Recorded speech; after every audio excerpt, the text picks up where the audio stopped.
Hello students, today we are going to see the last topic of this chapter number 1.9 significant figures, and the two numericals which are based on the back topic. Also numericals based on this topic also and on this topic also, but to complete the syllabus we must have to do some arrangement, that some examples which are already based on the same formulas that I am not going to repeat again. So other problems in notes I will solve them and I will send you, but you have to prepare them. I am not going to explain them again and again the same type.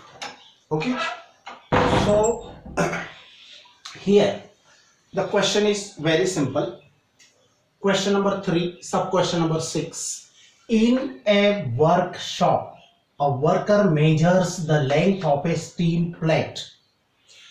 एक workshop आहे आणि स्टीलची plate आहे, तिची जी length आहे त्या वर्करने major केली with A vernier callipers. Vernier callipers हे एक आपलं पहिलं प्रॅक्टिकल आहे. आता वर्नियर कॅलिपर्स काय असतं याच्यासाठी तुम्ही गुगलमध्ये सर्च टाका वर्नियर कॅलिपर्स, तुम्हाला ते पिक्चर मिळून जाईल. गुगलमध्ये सर्च टाका, ही स्पेलिंग लिहायची वर्नियर कॅलिपर्स. पिक्चर व्हिडिओ तुम्ही रीडिंग कशी घ्यायची वगैरे बघू शकता. मी पण सेंड करेल तर तुम्ही पण बघू शकता. तर वर्नियर कॅलिपर काय असतं तर in a workshop a worker measures the length of a steel plate with a vernier calipers having a least count of, त्या वर्नियर कॅलिपरचा लिस्ट काउंट 0.01 सेंटीमीटर असतं. आता लिस्ट काउंट मी मागच्या वेळेला तसं सांगितलं आहे. लिस्ट म्हणजे कमीत कमी, काउंट म्हणजे मोजू शकणे, लिस्ट काउंट. आता जे मोजणारं यंत्र असतं, आता कंपास बॉक्समध्ये आपली स्केल, पट्टी, रुलर जो असतो त्याला पण लिस्ट काउंट असतो. आपल्या घड्याळाला पण लिस्ट काउंट असतो. म्हणजे जे पण मेजरिंग इन्स्ट्रुमेंट असतं, मेजरिंग मोजणारं, त्याला लिस्ट काउंट असतो. म्हणजे ते कमीत कमी किती मोजू शकतं आणि अचूक, करेक्ट, कमीत कमी आणि करेक्ट, तर त्याला म्हणतो आपण त्या इन्स्ट्रुमेंटचा लिस्ट काउंट. प्रत्येक इन्स्ट्रुमेंटला वेगवेगळा लिस्ट काउंट असतो. आता फॉर एक्झाम्पल तुमची जी पट्टी आहे तर त्या पट्टीने 1 सेंटीमीटर मोजू शकतात, पण 1 mm सुद्धा मोजू शकतात. आता फॉर एक्झाम्पल 5.1 हे मोजलं तुम्ही, याच्यामध्ये 5 सेंटीमीटर आणि 1 mm आहे. तर हे जे कमीत कमी मोजलं तुम्ही 1 mm, बरोबर, 1 mm. 1 mm पेक्षा थोडं समजा लेंथ सेगमेंटची किंवा रेषाखंडाची थोडी जास्त आहे, मग तुम्ही अंदाज घ्यावा लागेल की 5 घेऊन घेऊ, अर्ध असेल तर. पण अंदाज चालत नाही, सायन्समध्ये अंदाज चालत नाही. परफेक्ट अशा 2 रेषा, चं अंतर माहिती, माहिती की नाही. तर बघा, ही 0th लाईन आहे, हा फर्स्ट mm म्हणजे या 2 रेषांमधील हे जे डिस्टन्स आहे हे 1 mm आहे. नंतर अजून 1 mm म्हणजे 2 mm झालं, 3, 4 आणि 5th mm ला थोडी मोठी लाईन असते. तर ह्या 2 रेषांमधलं अंतर असं जर का मोजायचं आहे तर ते आपण परफेक्ट मोजू शकतो. पण याच्यापेक्षा थोडं अंतर जर जास्त असेल तर 1 mm पेक्षा जास्त आहे, पण 2 mm पेक्षा ते कमी आहे. मग याला 1.5 असं म्हणणार का? तर नाही.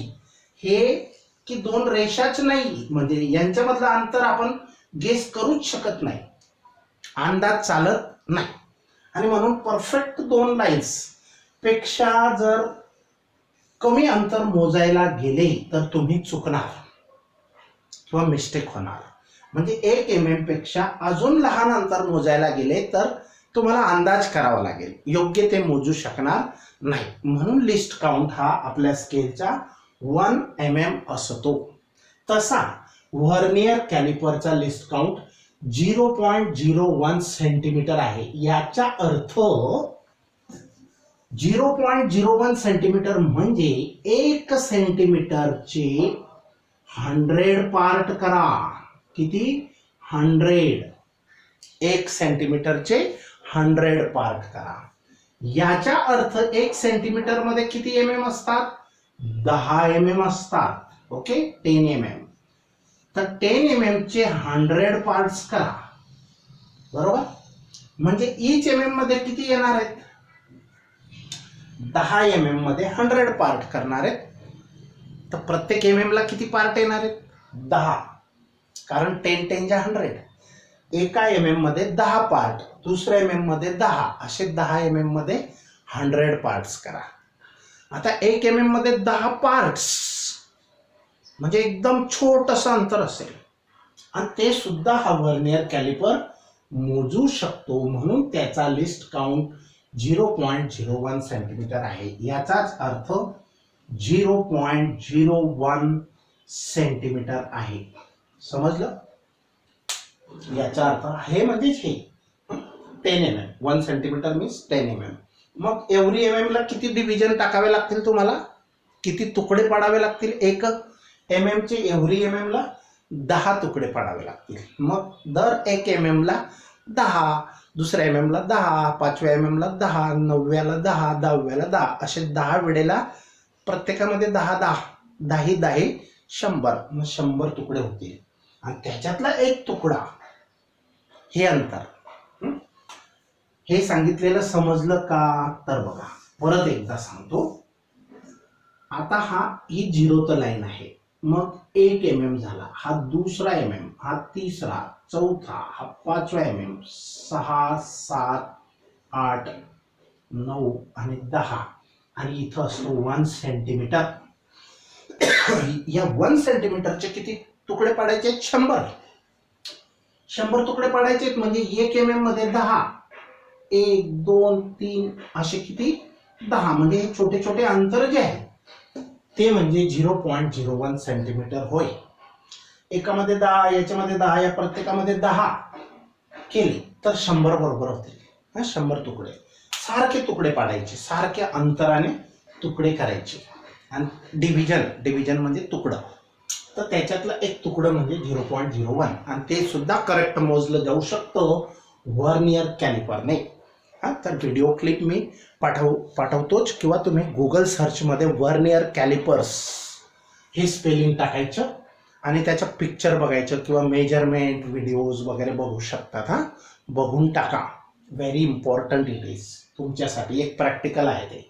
मी समजावेलच पण कॉलेज ओपनिंग आता प्रत्येकाने लक्ष असं द्यायचं की अतिशय महत्त्वाची गोष्ट की आपलं एक चॅप्टर एवढ्या दिवसांमध्ये संपत आहे.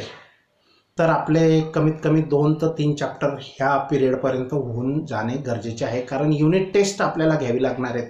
मग फर्स्ट टर्म होईल म्हणजे ते ऑनलाईन म्हणजे तुम्हाला घरी बसल्याच युनिट टेस्ट पाठवली जाईल. तुम्हाला घरीच लिहून टाकायची आहे तिला आणि तयार ठेवायची. आणि आम्ही ज्या दिवशी बोलवणार त्या दिवशी पॅरेंट्सकडे किंवा तुम्ही स्वतः जरी आले परंतु गर्दी न करता तर ती पोचवायची शाळेमध्ये. तर तुमचे मार्क्स काउंट केले जातील. प्रत्येकाला ती कंपल्सरी असेल 25 मार्क्सची युनिट टेस्ट. मी तुम्हाला अगोदर पॅटर्न दिलेला आहे की 25-25 मार्काच्या 2 टेस्ट. फर्स्ट टर्मला 1, सेकंड टर्मला 1. फर्स्ट टर्मचे 50 मार्क, सेकंड टर्मचे 70 मार्क आणि 30 मार्क प्रॅक्टिकल. असे 200 मार्कला ॲव्हरेज केलं जाईल. डिवाइड बाय 2 भागिले 2 केलं. जे मार्क मिळतील ते तुमच्या मार्कशीटवर असतील. ओके. आता चला लक्ष द्या. In a workshop a worker measures the length of a steel plate with a vernier callipers having a least count of 0.01 centimeter. 4 such measured values of length are. मग त्याने लेंथ मोजल्या व्हर्नियर कॅलिपर्सने आणि 4 length मोजल्या त्याने त्या प्लेटच्या.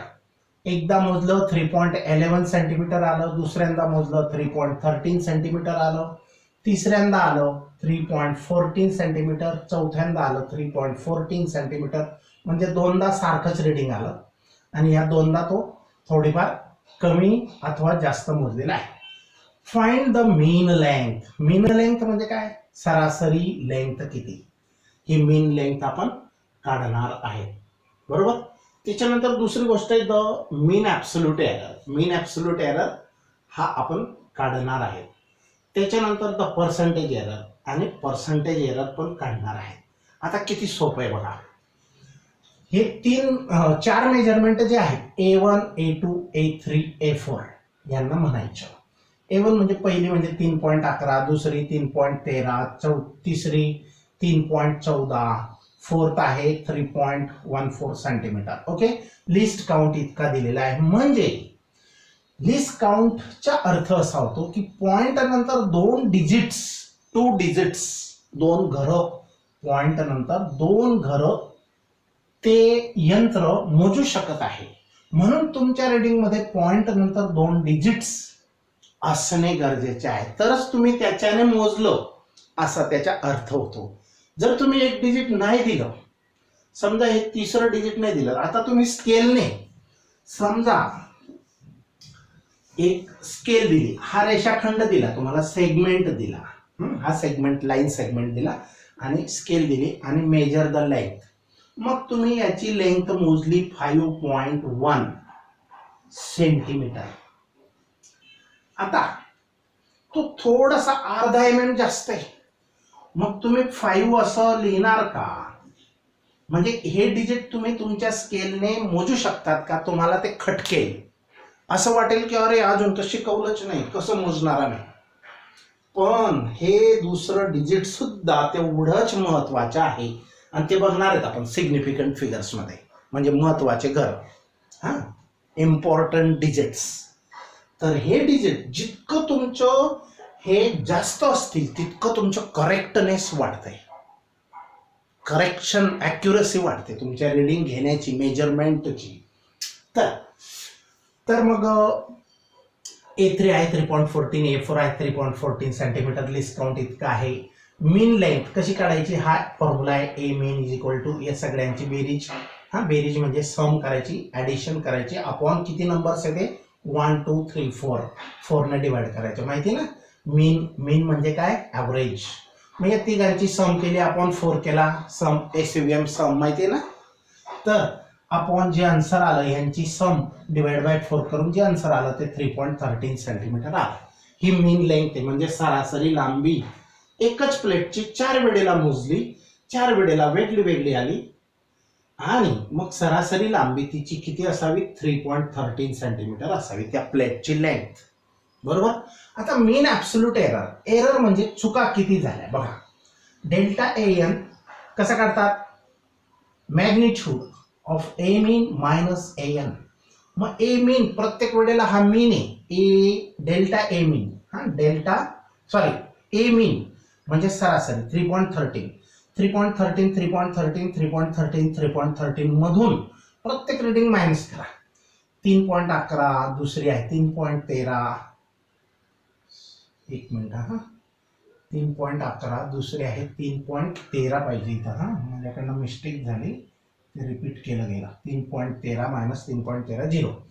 नंतर तिसरी आहे 3.14, चौथी आहे 3.14. हे प्रत्येक इंडिव्हिज्युअल रीडिंग AN ह्या मायनस केल्या. AN म्हणजे A1, A2, A3 up to A1, A2, A3, A4 हे मायनस करून किती फरक राहील. 3.13 मधून 3.11 गेले तर 0.02, 3.13 मधून 3.13 गेलं 0, 3.13 मधून 3.14 गेले तर मायनस येणार. पण हा मॉड काय सांगतो आम्हाला, मायनस प्लस नकोय, म्हणजे फक्त प्लसच द्या. म्हणजे याच्यामधून ही व्हॅल्यू मायनस करा ऍक्च्युअल मध्ये, तर 0.01. यांचा फरक महत्वाचा आहे, मायनस प्लस महत्वाचं नाही. ह्या मॉडचा अर्थ मी अगोदर पण 2दा बोललोय, तरी विसरून जातात आणि डिफिकल्ट वाटतं तुम्हाला, पण ते इझी असतं. आता 3.13 मायनस 3.14 इथं पण तसंच आहे, 0.01 सेंटीमीटर. आता काय करायचं, डेल्टा A मीन म्हणजे मीन ॲब्सोल्यूट एरर काय करायची, ह्या सगळ्या delta A1, delta A2, delta A3, delta A4 च्या व्हॅल्यूंची सम करायची, हे अपॉन डिवाइड बाय 4 म्हणजे यांची सरासरी. डेल्टा A मीन आपलं मीन ॲब्सोल्यूट एरर म्हणजे एरर्सची सरासरी, मीन हे एरर्स आहेत. मग हे लिहिले 0.02 प्लस हा 0 plus 0.01 plus again 0.01 upon 4 is equal to, मग यांची सम करून डिवाइड बाय 4 केलं तर आन्सर हे येणार. आता पर्सेंटेज एरर कसा काढायचा, हा फॉर्म्युला आहे delta A mean upon A mean into 100. मग डेल्टा ए मीन आत्ताच फाइंड आउट केला आपण. डेल्टा ए मीनलाच आपण मीन ॲब्सोल्यूट एरर असं म्हणतो 0.01 अपॉन ए मीन म्हणजे ही व्हॅल्यू 3.13 इंटू 100. असा एक टाईपचा प्रॉब्लेम हमखास तुम्हाला युनिट टेस्टला पण असेल आणि फर्स्ट टर्मचा पण असेल. फक्त या व्हॅल्यूज दुसऱ्या असतील. फक्त हे फॉर्म्युले जसंच्या तसं इतकं फाइंड आउट करायचे. 3 ते 4 मार्काचा हा प्रॉब्लेम असणार आहे. असणार म्हणजे असणार, फायनल एक्झामला पण असणार, म्हणून व्हेरी इम्पॉर्टंट. हा असे भरपूर प्रॉब्लेम आहेत, पण मी पुन्हा पुन्हा असं समजावून देणे शक्य नाही वेळे अभावी, म्हणून बाकीचे प्रॉब्लेम्स मी नोट्समध्ये सगळे सोडवलेले आहेत, पण नोट्समध्ये देईल. असं लेक्चरमध्ये समजावून पुन्हा द्यायची गरज नाही, कारण तुम्ही समजू शकता. हां, हे मला माहीत. आता पर्सेंटेज एरर, मग ही व्हॅल्यू टाकली इंटू 100. मग हे कॅल्क्युलेशन जे पण आलं त्याला मल्टिप्लाइड बाय 100, जे येईल answer 0.32% is the percentage error. म्हणजे अर्ध्या टक्क्यापेक्षा कमी आहे. 0.32चा अर्थ 0.50 आलं असतं तर अर्धा टक्का. 0.50 पेक्षा कमी आहे ना. हां, 0.50 म्हणजे 50 पेक्षा कमी, म्हणजे अर्ध्या टक्क्यापेक्षा कमी फरक आहे. 0.25 आला असता तर पाव टक्का फरक आहे. पाव टक्का, 1/4. समजलं? बरं. आता पुढचा question number 3 first. The masses of 2 bodies are measured to बी.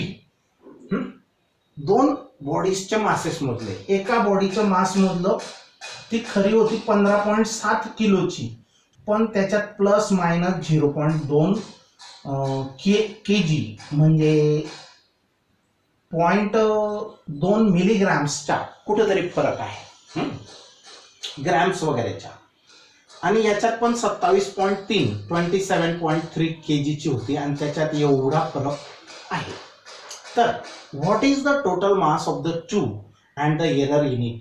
या दोघांचं टोटल मास किती, हा एरर आहे. हा, हे म्हणजे कमी, प्लस मायनस म्हणजे कमी मोजलंय, अथवा प्लस म्हणजे एक तर जास्त मोजलं असेल. म्हणजे याच्या मोजण्यामध्ये खरं मास इतकं आहे, पण मोजण्यामध्ये इतका फरक पडू शकतो, इतका वाढू शकतो. आता 0.3 ॲड केले तर 27.6 होणार, किंवा मायनस केले तर 27.0 येणार. म्हणजे 0.3चा फरक तिथं होऊ शकतो पॉसिबली, आणि त्याला एरर म्हणायचं. हा पण एरर आहे. मग आता क्वेश्चन आहे बघा, ए प्लस डेल्टा ए ची व्हॅल्यू दिलेली आहे ही, आणि बी प्लस डेल्टा ए म्हणजे दोन बॉडीज आहेत ना, ए आणि बी, आणि त्यांच्या मोजण्यामध्ये हा फरक म्हणजे एरर होऊ शकतो, डेल्टा ए डेल्टा बी. आता किती सोपं आहे बघा.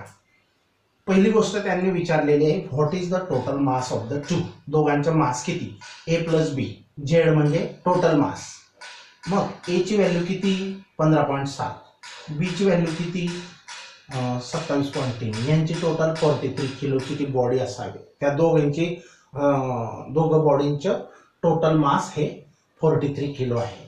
आणि दोघांचा एरर किती, तर तो प्लस मायनस डेल्टा झेड. तो कसा फाइंड आउट करतात, delta A plus minus delta बी. या दोघांची सम करायची फक्त. म्हणजे यांची सम वेगळी आणि ह्यांची सम वेगळी, बस. आता बघा, डेल्टा ए ची व्हॅल्यू किती, 0.2. 0.2, आणि डेल्टा बी ची व्हॅल्यू 0.3. तर यांची सम येणार 0.5 kg. एवढा फरक पडू शकतो टोटल मासमध्ये 0.5. याचा अर्थ, या 0.5चा अर्थ यामध्ये टोटल मासमध्ये एवढा फरक पडू शकतो. आता पुढचा टॉपिक आहे अतिशय इम्पॉर्टंट, सिग्निफिकंट फिगर्स, महत्वाचे घरं. आता बघा, मराठीमध्ये शिकताना तुम्ही असे शिकलेले असतील 5.15. इथं किती घरं आहेत या संख्येमध्ये, 3 घरं आहेत, बरोबर.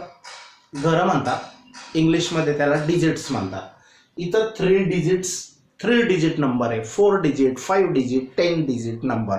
हां, तर हा 3 डिजिट नंबर आहे. डिजिट माहिती आहे ना, डिजिट म्हणजे हे first digit, second digit, third digit. Okay. तर सिग्निफिकंट फिगर्स, महत्वाचे घरं, इम्पॉर्टंट फिगर्स. आता काही रिडिंग घेताना, काही रिडिंग मध्ये महत्वाचे घरं कोणती, काही टाळून दिली तरी चालतात का, तर ते मग त्याच्यासाठी कोणती टाळायची, तर त्याच्यासाठी काही रूल्स आहेत, ते आपण वन बाय वन बघणार आहे डिटेलमध्ये. लक्ष द्या, very important topic it is. तर क्वेश्चन 2 4th मध्ये हा सगळं आन्सर आहे त्याच्यावर.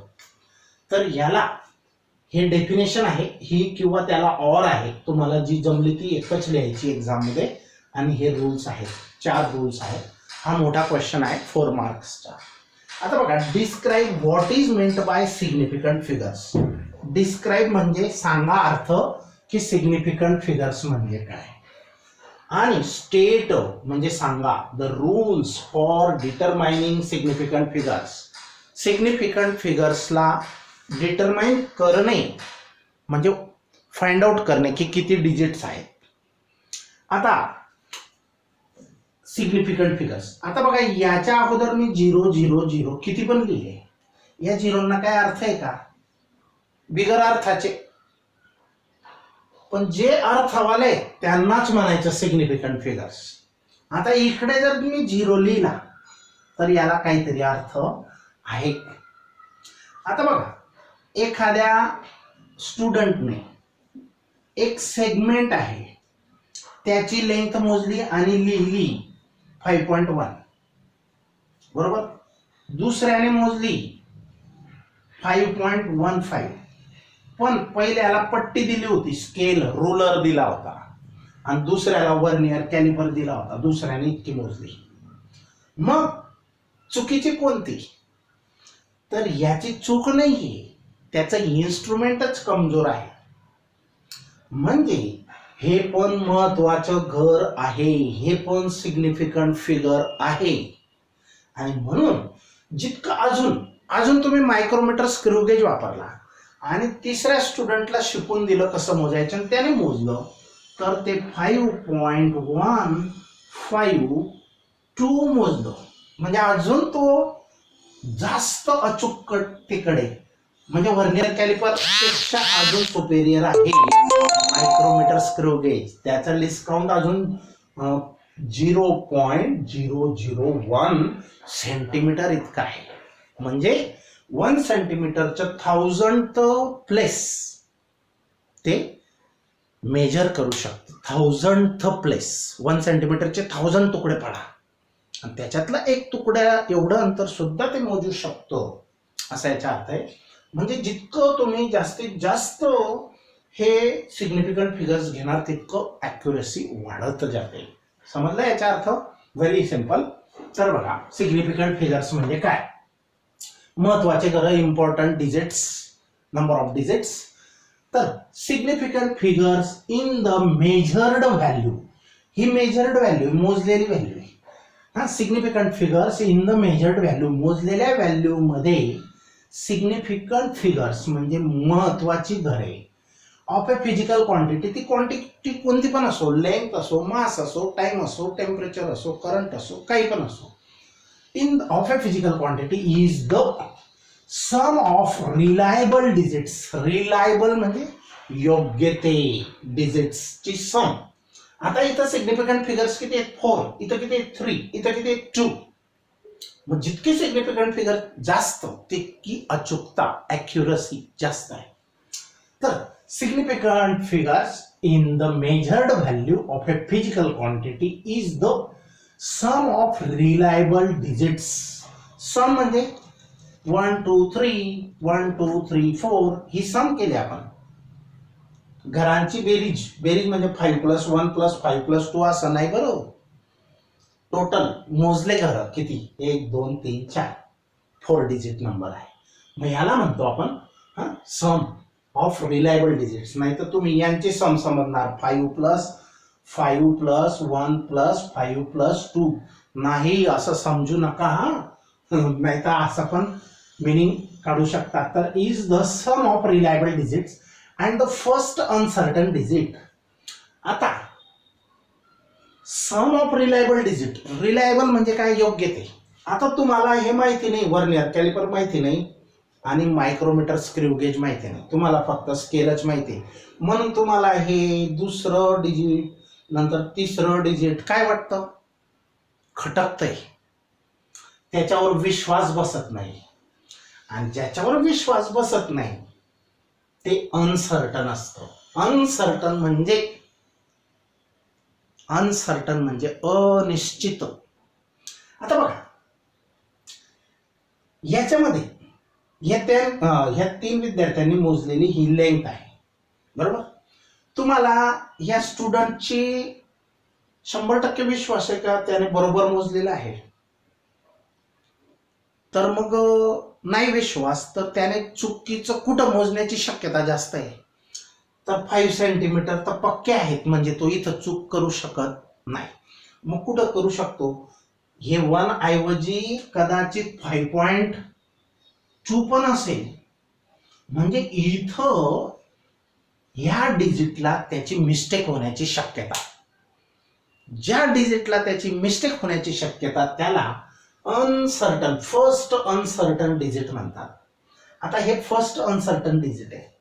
या दुसऱ्या स्टुडंटची शक्यता चुकण्याची कुठे आहे?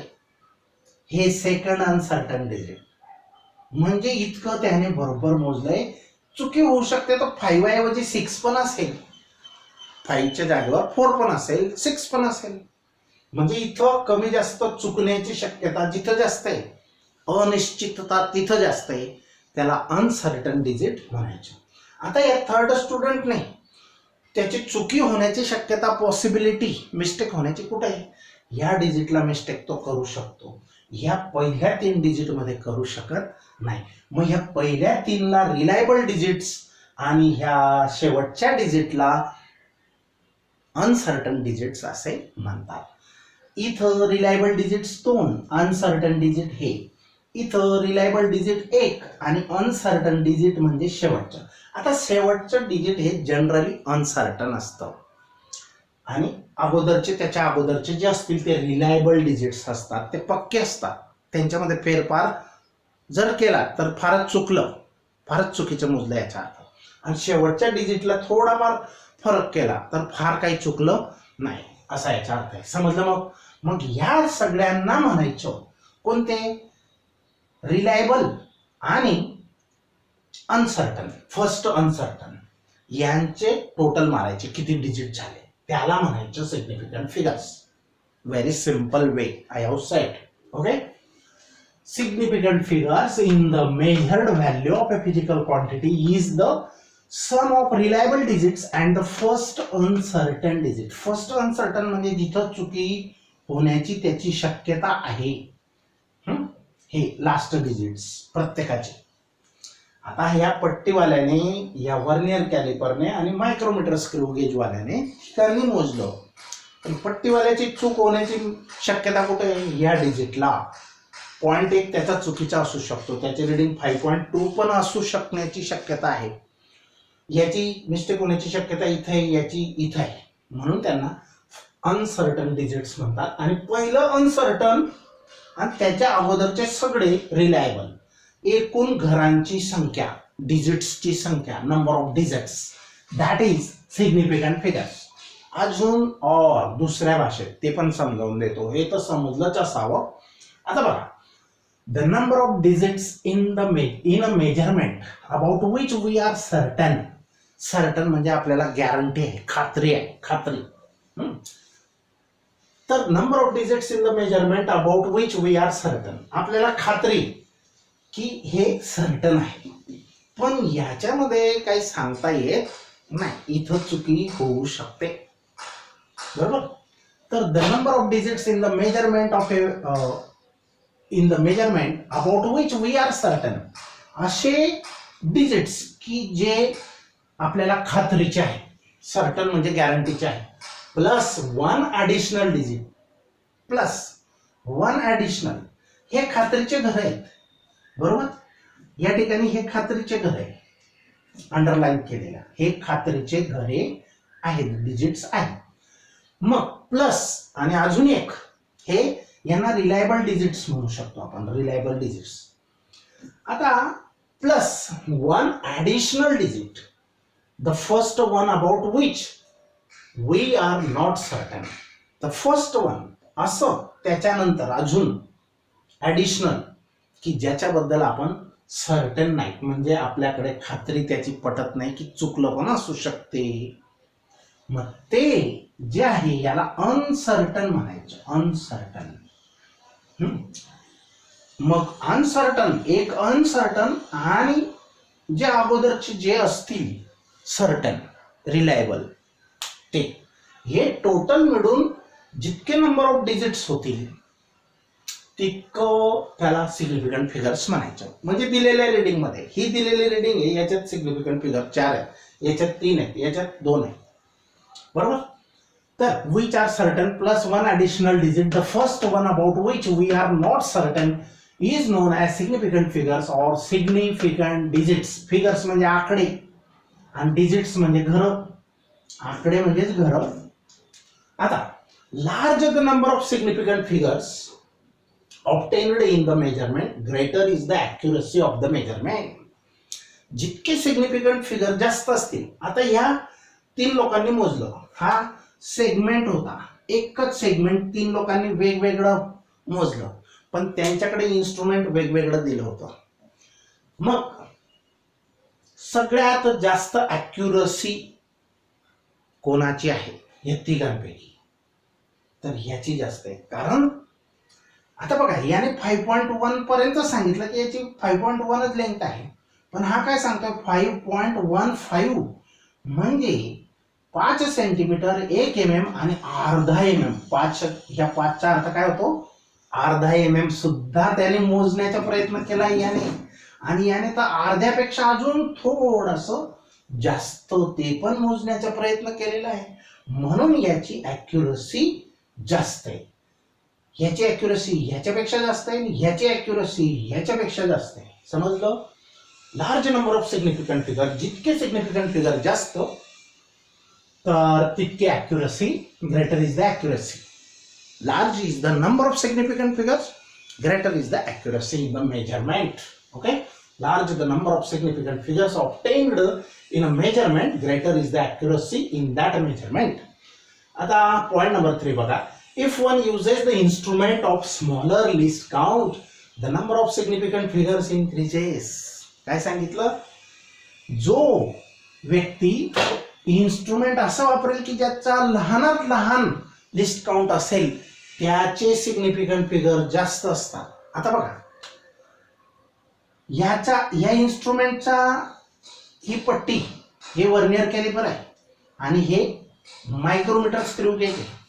हा, त्यांनी काहीतरी लेंथ वगैरे मोजली, तर याचा लिस्ट काउंट किती आहे? 0.1 सेंटीमीटर आहे. म्हणजे सेंटीमीटरचे 10 पार्ट, म्हणजे 1 mm पेक्षा कमी अंतर तो मोजू शकत नाही. 0.1 सेंटीमीटर म्हणजे 1/10 ऑफ ए सेंटीमीटर, म्हणजे 1 सेंटीमीटरचे 10 पार्ट्स करा, त्याच्यातला एक पार्ट म्हणजे 1 mm, म्हणजे हा त्याचा लिस्ट काउंट आहे. याचा लिस्ट काउंट किती आहे? 0.001. हे बघा, पॉइंट आफ्टर 2 डिजिट्स पाहिजे. हा, पॉइंट आफ्टर हे 2 डिजिट्स, हे 2 आहे. आणि ह्याचा लिस्ट काउंट किती आहे? 0.001 सेंटीमीटर. हा, सेंटीमीटर, हे पण सेंटीमीटर, हे पण सेंटीमीटर. आता जितका कमीत कमी कोणते नंबर आहे इथं? हा नंबर. जितका लिस्ट काउंट कमी, if one uses the instrument of smaller and smaller list count, the number of significant digits increases. significant digits वाढतात, म्हणजे इथं 4 आहेत, इथं 3 आहेत, इथं 2 आहेत. ओके, आता rules for determining significant figures. तर बघा, हे समजलं असावं असं मी, नाही समजलं रिपीट करायची. मी जे बोलतोय ते परत परत ऐकायचं, इझिली समजायलाच पाहिजे. तर बघा, all the non zero rules for determining significant figures. आता तुम्हाला एक्झाम मध्ये काय करतात? वेगवेगळे नंबर्स देतात, 2-4, आणि सांगतात सिग्निफिकंट फिगर्स सांगा. सिग्निफिकंट फिगर्स सांगा. तर काय करायचं आन्सर मध्ये? नंबर्स आणि सिग्निफिकंट फिगर्स. ओके, असा टेबल बनवायचा. पहिला नंबर, आता समजा हा नंबर दिला 178.43, 178.43. आता याच्यात नंबर ऑफ सिग्निफिकंट फिगर्स किती आहेत? 5. ओके, याच्यात एखादं घर तोडू शकतात का तुम्ही? तोडलेलं चालेल का? कट केलं म्हणजे जे गणतीमध्ये धरलं नाही, इग्नोर केलं तर बघा, all the non zero digits. Non zero म्हणजे काय? जे झिरो नाहीत, हा झिरो नाहीत. आता हा नंबर आहे 001.203. आता नॉन झिरो डिजिट्स किती आहेत? हे इकडचे नॉन झिरो आहेत. आता मध्ये झिरो आला तर त्याला पकडावा लागतो, हा लक्षात ठेवा. पण एक सारखे झिरो असतील एक तर लेफ्टला, तर ते टाळू शकतो आपण. डिजिट्स मध्ये, number of digit significant figures मध्ये, सिग्निफिकंट डिजिट्स मध्ये काउंट करू शकत नाही.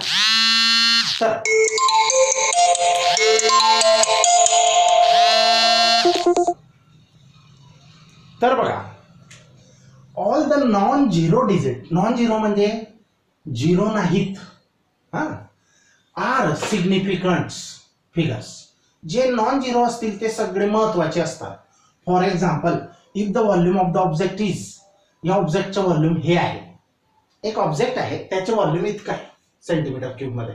There are 5 significant digits which are, महत्वाचे घरं किती आहेत इथं? 5. कोणते कोणते? 17843. पॉइंट असो नसो, पॉइंटला बघायचं नाही, झिरोला बघायचं फक्त. हा, नॉन झिरो, सगळे नॉन झिरो. नॉन झिरो म्हणजे जे झिरो नाहीत ते. हा, there are 5 significant digits which are 17843, 17843. आता पहिला रूल समजला. सर्व नॉन झिरो डिजिट्स हे सिग्निफिकंट फिगर्स असतात, म्हणजे जे झिरो नाहीत ते. मग झिरो नाहीत ह्या नंबर मध्ये एक पण झिरो नाही, मग सगळे नॉन झिरो आहेत, मग सगळे सिग्निफिकंट फिगर्स आहेत. किती आहेत? 1 2 3 4 5. पॉइंटला बघायचं नाही, जसा आहे तसाच राहू द्यायचा. ओके, आता दुसरा पॉइंट बघा, दुसरा रूल बघा. पहिला रूल समजला, all the zeros between 2 non zero digits. 2 non zero digits म्हणजे आता 2 हा जो डिजिट आहे आणि 5 हा जो डिजिट आहे ते नॉन झिरो आहेत. नॉन झिरो म्हणजे झिरो नाहीत, आणि यांच्यामधला जर झिरो असेल तो मात्र पकडावा लागेल. तर बघा, all the zeros between 2 non zero digits are significant. मग यामध्ये किती पण असो, पण शेवटी आकडे जर येऊन गेले झिरो व्यतिरिक्त, झिरो सोडून, अदर दॅन झिरो नंबर असेल तर ते सगळे झिरो पकडायचे असतात. हा, लक्षात ठेवा. आता इथं 4 सिग्निफिकंट फिगर्स आहेत, हे 2 पकडायचे नाही. समजलं? All the zeros between 2 non zero digits are significant. हे नॉन झिरो आहे, यांच्यामध्ये जर ऑल द झिरोज किती पण असले, हे झिरो 2 4 5 6 सगळे पकडायचे, हॅज 5 सिग्निफिकंट डिजिट्स. आणि म्हणून या नंबरला किती डिजिट्स आहेत? 1 2 3 4 5. झिरो पकडायचा, हा मधला, अगोदरचा नाही पकडायचा. समजलं? If the number is less than 1, समजा एखादा नंबर लेस दॅन 1 आहे. लेस दॅन 1 म्हणजे काय? अगोदर असा 0 पॉइंट येणार. आता 0 पॉइंटच्या अगोदर 0 लिहिणे म्हणजे मूर्खपणाचं काम आहे. म्हणजे पॉइंटच्या अगोदर एकच 0 लिहितात कधी पण, आणि 0 पॉइंट समथिंग जो पण नंबर आहे that is less than 1 number. Less than 1 तो नंबर हा एकापेक्षा लहान आहे. If the number is less than 1, जर नंबर हा एकापेक्षा लहान असेल, the zeros on the right of the decimal point. आता बघा, zeros on the right of the decimal point म्हणजे बघा, या डेसिमल पॉइंट नंतरचे जे झिरो आहेत हे सुद्धा काहीच कामाचे नाही ऍक्च्युअल मध्ये.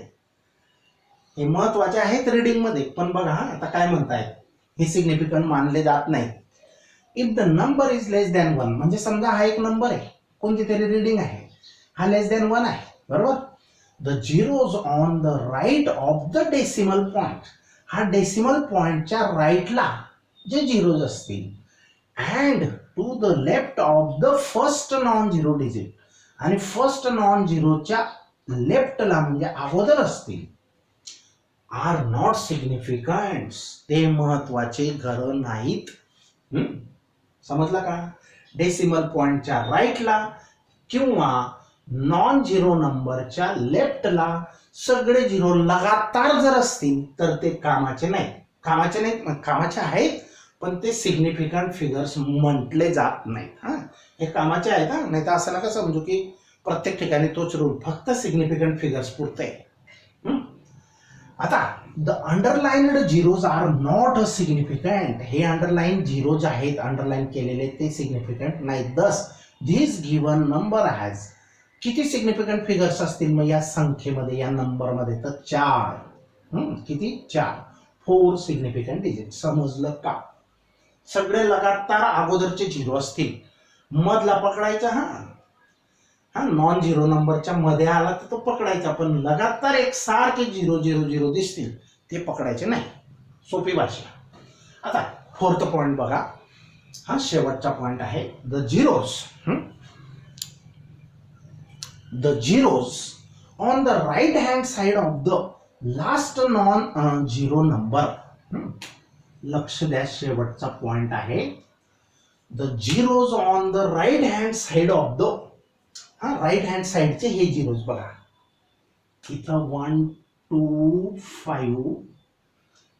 लक्ष द्या, राइट हँड साइड सांगतायत असे, हे या झिरोंचा समजलो आपण, हे पकडायचे नाही. पण इकडे आले लगातार तर काय? तर बघा, the zeros on the right hand side of the last non zero number. Last म्हणजे शेवटचा नॉन झिरो काय आहे? इथं 5 आहे. 5 नंतर सगळे झिरो आहे. Are significant.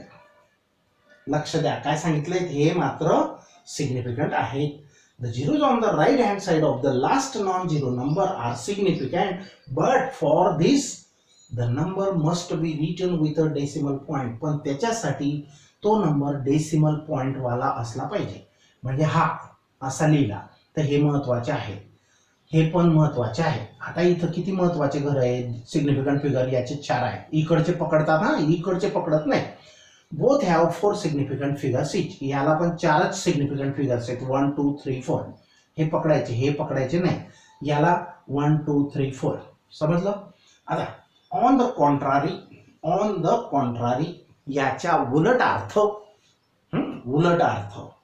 If a measurement its length L given edge. समजा एक लेंथ आहे आणि ती मोजली 125 मीटर आहे.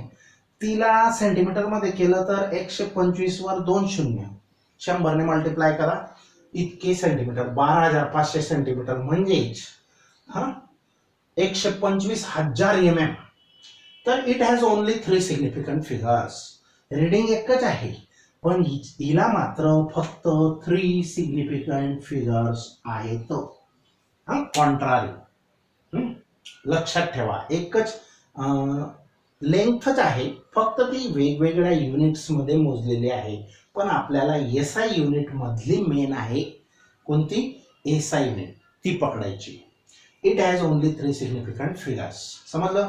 मग असे नंबर दिलेले असतील 1 2 5, तर याला सिग्निफिकंट फिगर्स 3, तर असं लिहायचे असतात. हा नंबर देतील, 4 नंबर देतील आणि त्यांचे सिग्निफिकंट फिगर्सची संख्या लिहायची. इकडे फक्त 2 आहेत का 4 आहेत का 7 आहेत का 8 आहेत, बस एकाला 1 मार्क असतो. आणि असे 4 नंबर येतील. असेल म्हणजे असेल एक प्रश्न. Okay, now here we will stop now. Okay, very simple.